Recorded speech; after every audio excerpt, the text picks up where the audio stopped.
Իրաքի երկնքում ամերիկյան էպիկական կատաղություն անվամբ ռազմական գործողության ընթացքում ավելի կատաղի է եղել իրանական կողմը։ Պենտագոնը հայտարարել է միանգամից 2 ինքնաթիռի կործանման մասին, որոնցից երկրորդի լիցքավորող ինքնաթիռի խոցման պատասխանատվությունը պաշտոնապես ստանձնել է Իրանը։ Իրաքի ցամաքում էլ անօդաչու թռչող սարքի հարձակման հետևանքով վիրավորվել է առնվազն 6 ֆրանսիացի զինվոր, 1 սպա սպանվել է։ Իրանական հարվածների ալիքի տակ է հայտնվել նաև Արաբական Միացյալ Էմիրությունները։ Դուբայի կենտրոնական հատվածում ներառյալ Բուրջ Խալիֆայի մոտակայքում հզոր պայթյուններ են լսվել։ Ականատեսները հայտնել են բնակելի թաղամասից բարձրացող ծխի սյուների մասին։ Ամերիկա-իսրայելական պատասխան գործողություններն էլ հիմնականում ուղղված են եղել Թեհրանին։ Իրանական Ֆարս լրատվական գործակալությունն առավոտյան հայտնել է մայրաքաղաքի որոշ հատվածներում հնչած պայթյունների մասին։ Բնակիչները ստիպված են եղել լքել իրենց տները։ Իսրայելական բանակը հայտնել է նաև, որ թիրախային հարված է հասցրել Բեյրութում Հեզբոլլահի գլխավոր անդամներից մեկին։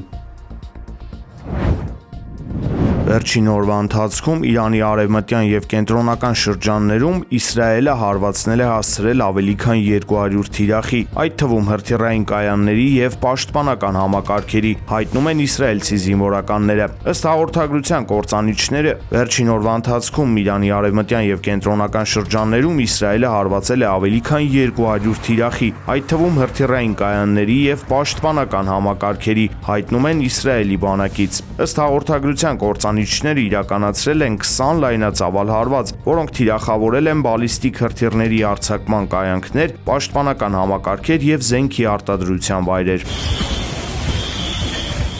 Իրանական կողմն էլ թիրախավորել է Թել Ավիվ եւ Զարզիր քաղաքները։ Նախնական տեղեկություններով վերջինիս հրթիռակոծության հետևանքով տուժել է ավելի քան 58 մարդ։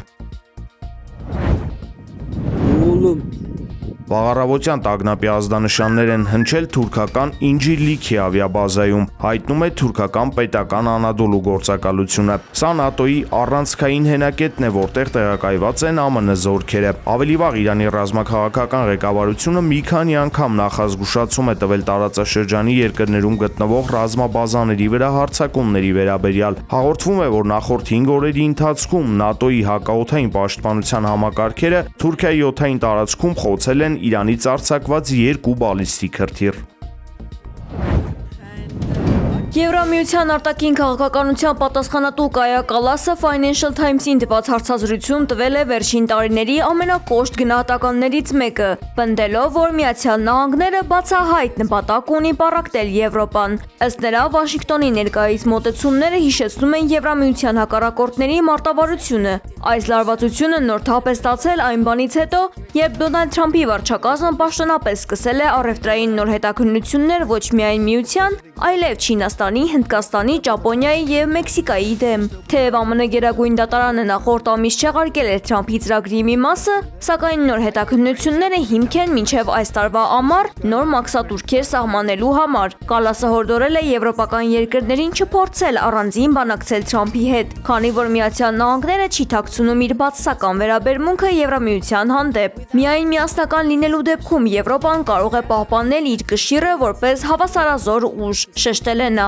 Այնուամենայնիվ, Կալասը խոստովանել է, որ Եվրամիությունը դեռևս ստիպված է զենք եւ տեխնիկա գնել Ամերիկայից, քանի որ սեփական ռազմական կարողությունները բավարար չեն։ Նա շեշտել է, որ Եվրոպան պետք է արագացնի ներդրումները սեփական պաշտպանական արդյունաբերության մեջ ԱՄՆ-ից ունեցած կախվածությունը նվազեցնելու համար։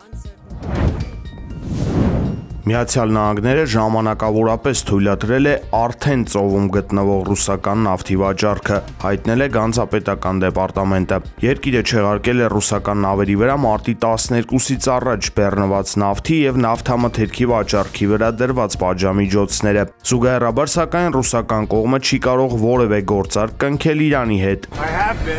ԱՄՆ նախագահ Դոնալդ Թրամփը նաև հրամայել է երկրի ռազմավարական նավթային պահուստից 172 միլիոն բարել նավթ բաց թողնել։ Այս վառելիքի գինը Իրանի դեմ ԱՄՆ պատժամիջոցի ֆոնին հասել է վերջին տարիների ընթացքում ամենաբարձր մակարդակին։ Իրանի արտգործնախարար Աբբաս Արաղչին էլ կանխատեսել է, որ ամերիկյան տնային տնտեսությունները կարող են կործանվել նավթի գնի աճից։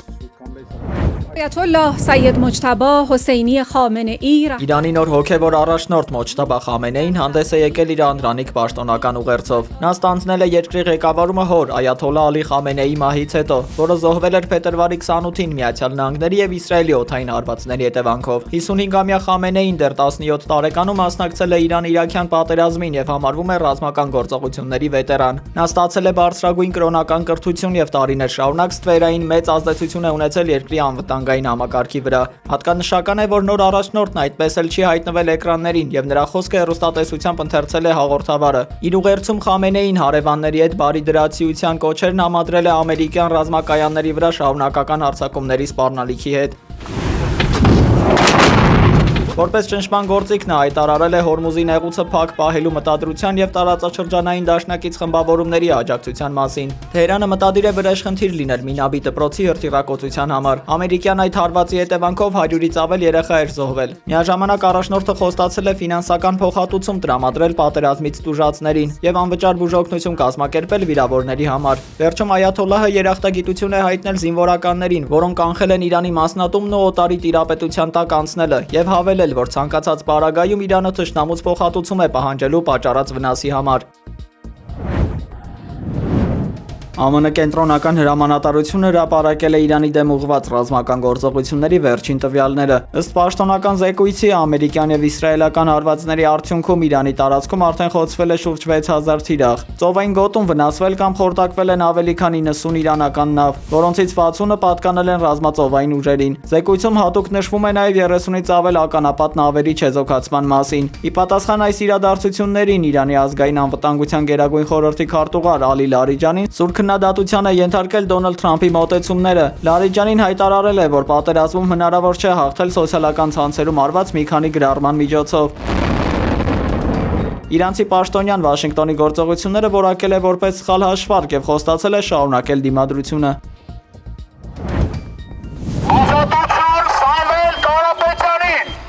Նիկոլ Փաշինյանից պահանջում ենք վերջ տալ Զանգովի արդարադատությանը եւ անօրինական գործողություններին, որպեսզի Հայաստանում այլևս չլինեն քաղբանտարկյալներ։ Այս պահանջով մի շարք քաղաքացիներ բողոքի ակցիաներ են կազմակերպել կառավարության եւ քննչական կոմիտեի շենքերի առջեւ։ Ազատություն Սամվել Կարապետյանին խորագրով բողոքի ակցիայի մասնակիցները նկատել են, որ ակցիայի պատճառն իրենց անհաշտ մոտեցումն է սրբազանների ու ազգային բարերարների ապօրինի կալանքներին։ Փաշինյանը բացառապես գործում է իր վախի շրջանակներում եւ վախենալով մարդկանցից, վախենալով իր աթոռը կորցնելուց փորձում է զրկել մարդկանց խոսելու իրավունքից։ Տեսնում ենք, որ ունենք պրոֆեսիոնալ կադրեր, լավ հայեր, նաեւ իրավապահ համակարգում, բայց չկա մթնոլորտը, որպեսզի իրականանա արդարադատություն, լինում են այսպիսի հետևանքներ եւ մարդը խոսքի համար կարող է անազատության մեջ մնալ։